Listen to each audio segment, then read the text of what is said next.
جیسا باپ ویسا بیٹا۔ امیر المؤمنین حضرت عمر ابن عبدالعزیز رحمۃ اللہ علیہ بہت عدل کرنے والے اور انصاف پسند بادشاہ تھے۔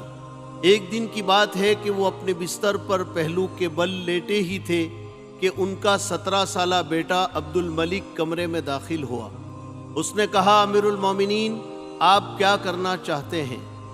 فرمایا، بیٹا میں تھوڑی دیر سونا چاہتا ہوں، اس لیے کہ اب میرے جسم میں طاقت نہیں ہے، میں بہت تھک چکا ہوں۔ بیٹے نے کہا، امیر المومنین کیا آپ مظلوم لوگوں کی فریاد سنے بغیر ہی سو جانا چاہتے ہیں؟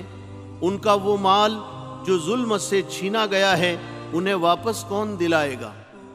حضرت عمر ابن عبدالعزیز رحمۃ اللہ علیہ نے فرمایا، بیٹا چونکہ میں تمہارے چچا خلیفہ سلیمان کی وفات کی وجہ سے گزشتہ ساری رات جاگتا رہا، تھکاوٹ کی وجہ سے میرے جسم میں طاقت نہیں، تھوڑا آرام کرنے کے بعد ظہر کی نماز لوگوں کے ساتھ پڑھوں گا، اور پھر یقیناً مظلوموں کی فریاد رسی ہوگی اور ہر ایک کو اس کا حق دیا جائے گا، کوئی محروم نہیں رہے گا۔ بیٹے نے کہا، امیر المومنین اس کی کون ضمانت دیتا ہے کہ آپ ظہر تک زندہ رہیں گے؟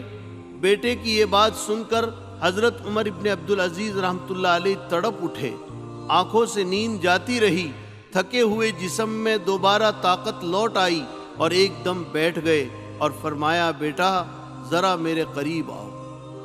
بیٹا قریب ہوا تو اسے گلے لگا کر پیشانی کو بوسہ دیا اور فرمایا، اللہ کا شکر ہے جس نے مجھے ایسا نیک فرزند عطا کیا جو دینی معاملے میں میری مدد کرتا ہے۔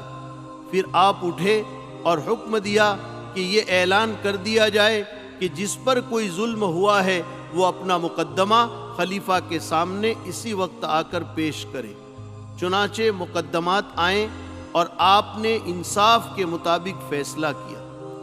دیکھیے عبد الملک نے کس طرح اپنے والد کو ایک اچھے کام پر ابھارا، جس طرح امیر المومنین حضرت عمر ابن عبدالعزیز رحمۃ اللہ علیہ انصاف پسند اور غریبوں محتاجوں کی مدد کرنے والے اور اللہ سے ڈر کر زندگی گزارنے والے تھے، اسی طرح ان کے بیٹے عبد الملک میں بھی اپنے والد جیسی اچھی اچھی بے شمار خوبیاں تھیں۔ بزرگوں، دیکھا اپنے حضرت عمر ابن عبدالعزیز رحمۃ اللہ علیہ نے اپنی اولاد کی کتنی اچھی تربیت کی تھی، ہمیں بھی اپنی اولاد کی ایسی ہی تربیت کرنی چاہیے۔ دوسرا سبق یہ ملا کہ گیا وقت پھر ہاتھ آتا نہیں، اس لیے اچھے کاموں میں کبھی دیر نہ کریں، ہمیشہ مظلوموں اور غریبوں کی مدد کریں۔